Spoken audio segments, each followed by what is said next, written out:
The quiet in our bedroom had transformed into something oppressive, like an intruder who refused to leave.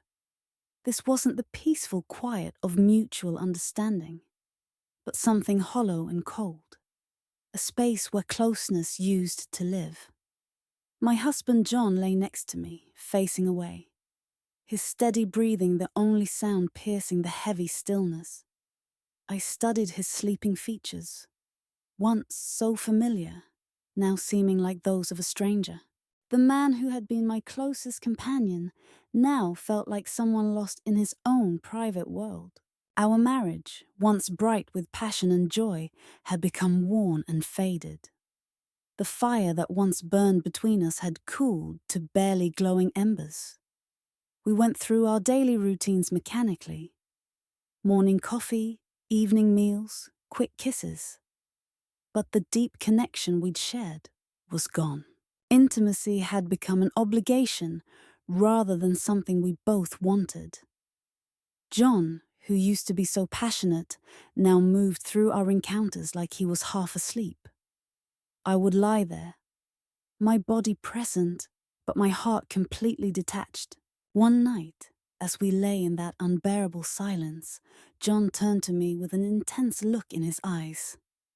"I've been thinking," he started, his voice rough with emotion.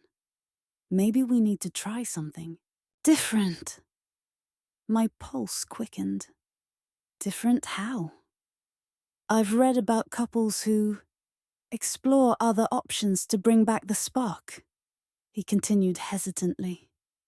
"You know, to make things more exciting." A sick feeling rose in my stomach. Make things exciting? What exactly was he suggesting? My mind raced with unwanted images. What? What are you talking about?" I managed to ask, my voice shaking. He hesitated, staring at the ceiling.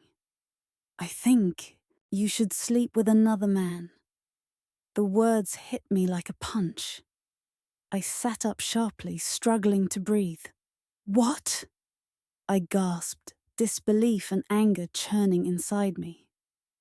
"Are you serious?" He turned to me with a look that was both vulnerable and desperate. "I know it sounds crazy," he admitted, "but it might work. It could help us see each other differently, help bring back that desire." I stared at him, speechless. The idea was so shocking, so humiliating, I could hardly process it. My own husband was telling me to be with another man, for his own satisfaction? Rage choked my voice. "You want me to sleep with someone else so you can watch?" He flinched at my harsh tone. "No, not like that. I wouldn't watch. It's not about that. It's about reconnecting, remembering what desire feels like." His explanation left me cold. Reconnect? How could this possibly help? It felt like a betrayal of everything marriage should be. Yet as I lay there in the dark, his outrageous suggestion began to take hold in my mind. The idea was wrong, dangerous, but undeniably tempting. A forbidden possibility that both repelled and fascinated me. I tried to push the thought away, disgusted with myself. I was a wife, a mother. This wasn't who I was, but the seed had been planted. And despite my efforts, it kept growing. The more I tried to ignore it, the stronger it became. A dark flower blooming in the dry emptiness of my marriage. John's crazy idea wouldn't leave me alone, whispering in the back of my mind no matter how I tried to distract myself.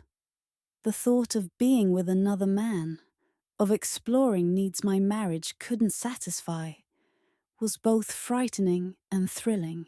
Like forbidden fruit, sweet and dangerous. One day, while secretly browsing a dating site, I came across his profile. Marcus. His photo radiated confidence. Tall, dark, with eyes that seemed to look right through me. His profile described him as an artist, a free thinker, someone who valued truth and beauty.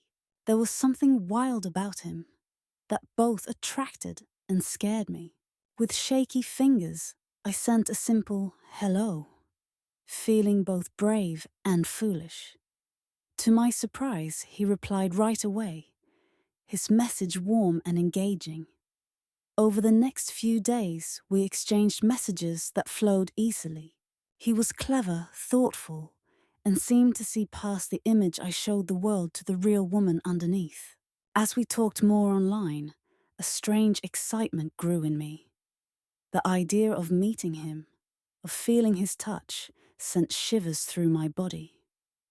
I started imagining his hands on me, his mouth on mine, forbidden pleasures I shouldn't want.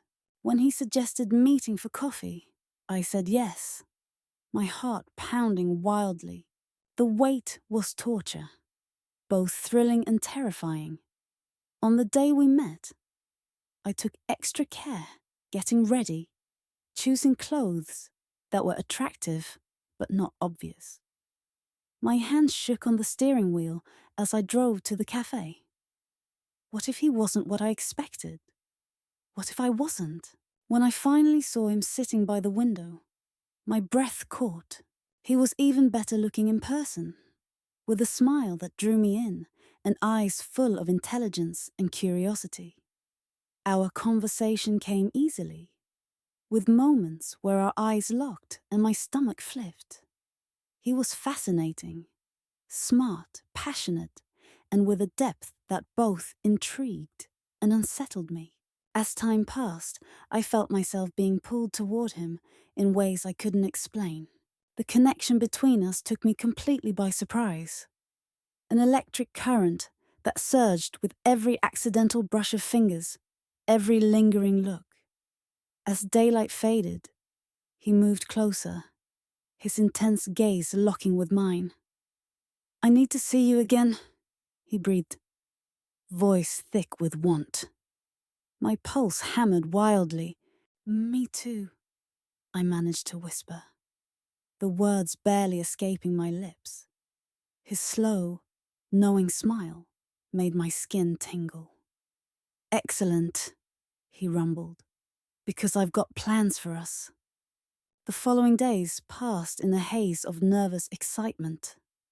John, completely unaware of the emotional earthquake shaking our home's foundations, carried on with his dull routines. Meanwhile, I burned with illicit longing, the thrill of danger pulling me far beyond my usual boundaries. Marcus, true to form, had arranged everything. A private meeting at his remote woodland cabin outside town. The idea terrified yet exhilarated me beyond measure. This was plunging into uncharted waters. A chance to discover hidden aspects of my sensuality and break free from my monotonous existence. When the fateful evening arrived, my knuckles turned white, gripping the steering wheel as I navigated to the secluded location. The moonless night wrapped around me like a dark shroud, the forest looming ominously around the isolated cabin. Approaching the door, sudden doubts assailed me. Was I making a terrible mistake? But the moment I stepped inside, all hesitation vanished. The cabin's rough-hewn charm created an atmosphere of cozy intimacy. Marcus waited by the crackling fire, wineglass in hand, his smoldering gaze raking over me. "Stunning," he murmured in that deep, thrilling voice that set my nerves alight. When his fingers closed around mine, an electric current shot through me as he guided me further inside. I felt strangely detached, as if observing myself from outside my body. What followed was a sensual whirlwind, a night of passionate discovery that shattered all my preconceptions. Marcus proved an extraordinary lover, his touch alternating between tender and commanding, his kisses setting me aflame. He worshipped my body with such devotion, he awakened desires I never knew I harbored. I yielded completely, drunk on pleasure as all restraint melted away. The experience proved both terrifying and exhilarating, a forbidden adventure that tested my limits. For the first time in years, I felt truly alive. As dawn's first light crept through the windows, we lay tangled together, bodies still humming from our shared passion. Studying Marcus's face in the morning glow, I saw beyond just a lover. I recognized a kindred soul. In the days that followed, I moved through life in a daze, my body deliciously sore, my mind swirling with conflicting emotions. While exhilarated and freed, I also felt unmoored from my marital foundations. Marcus had reawakened my long-dormant sensuality through our illicit encounter, a thrilling rebellion that had pushed me to my edges. But consequences came swiftly. Our tryst had unleashed a flood of suppressed emotions, leaving my already fragile marriage balancing precariously. John remained oblivious to my inner turmoil, greeting me with his usual absent-minded pecks, before disappearing into television's glow. I'd sit nearby, nodding at his dull stories, while mentally reliving every moment with Marcus. His scorching touch, his penetrating stare. The harder I tried to suppress these thoughts, the more they consumed me, invading my dreams with vivid fantasies. My craving for Marcus became all-consuming. I invented errands just to linger near places we might meet. Then one afternoon, I spotted him walking intimately with another woman. The stab of jealousy shocked me. He had a full life beyond our secret encounters. Humiliation burned through me, yet my hunger for him only grew stronger. Unable to resist, I began leaving notes on his car, sending suggestive texts. He responded with amused interest, clearly enjoying our cat and mouse game. Our secret meetings multiplied. Lunches, coffee dates, moonlit walks. Our conversations deepened, revealing intimate truths, forging a connection that went far beyond physical attraction. Marcus was brilliant, passionate, unpredictable. He challenged my beliefs and helped me confront my deepest desires, awakening parts of myself. As my bond with Marcus grew stronger, the fractures in my marriage became impossible to ignore. John, noticing the change in me, grew increasingly worried. He attempted to reconnect, to revive what we once had, but the spark between us had died long ago. The man I'd married now felt like a distant acquaintance, stuck in his dull routines, while my mind constantly wandered to Marcus. His caresses, his humor, the way his eyes lit up when they met mine. Comparing John to Marcus only highlighted what was missing. Marcus's vitality, his thirst for knowledge, his zest for living, left John's predictable ways seeming even more lackluster. Pangs of guilt assaulted me. I was breaking my wedding vows, yet resisting Marcus proved impossible. He was my temptation, irresistible and perilous, and I hungered for every stolen moment. One night, lying beside John with his arm draped carelessly across me, bitter resentment surged through me. I felt trapped, smothered by my own deception. What I desperately wanted was liberation, to live authentically, to experience the passion and excitement Marcus offered. The realization struck me with overwhelming force. I loved him. The admission terrified, yet thrilled me. How could a married woman, a mother, a pillar of the community, love another man?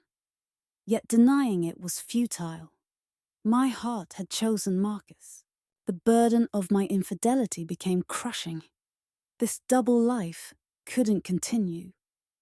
I needed to decide, even knowing my choice would destroy what remained of my marriage. The deception suffocated me. Maintaining this facade while torn between two men was driving me mad. Finally, during a tense dinner, the dam broke. Confessions poured out. Marcus, our secret encounters, how he made me feel truly alive for the first time in years. John sat motionless, face frozen in shock and anguish. "You love him," he finally choked out, voice raw. Unable to look at him, I whispered my confirmation. He stood abruptly, features twisted in pain. "After all we've built?" he demanded, voice shaking. My tearful apologies changed nothing. The damage was irreversible. What followed were days of bitter arguments and poisonous accusations. John, understandably shattered, retreated into cold, simmering rage. Strangely, I felt liberated. The truth, however painful, had freed me from a marriage that had become my gilded cage. But freedom carried its own price. The divorce proceedings were brutal, emotionally and financially draining. Even my relationship with Marcus began deteriorating once the thrill of secrecy faded. We struggled to build something real, but the ghosts of my past haunted us.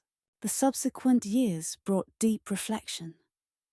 I wrestled with the fallout of my decisions, the hurt I'd caused, the lasting scars of my betrayal. Gradually, I learned self-forgiveness, not for my actions, but for the pain they'd created, and accepted full responsibility for pursuing my own happiness. True freedom, I discovered, wasn't about escaping marriage, but breaking the chains of my own insecurities and fears. Looking back, I recognize this painful experience as necessary for growth. It forced me to acknowledge my suppressed desires, reclaim my identity, and become the woman I was meant to be. Though brief, my affair with Marcus shattered illusions, exposed my deep dissatisfaction, and set me on a path of self-discovery. I emerged stronger, more resilient, more attuned to my needs. I've learned to embrace uncertainty, to risk love again, to treasure genuine connection. The scars remain, but I wear them as proof of my resilience. This journey through love, betrayal, and rebirth has changed me forever. It taught me life's unpredictability, how love can both uplift and devastate, and that real freedom means breaking internal, not external, constraints. Most importantly, it showed me that even in our darkest hours, hope, healing, and love remain possible. This is my truth, a tale of rebellion and renewal, of a woman who discovered that true liberation begins within. May my story speak to those who hear it,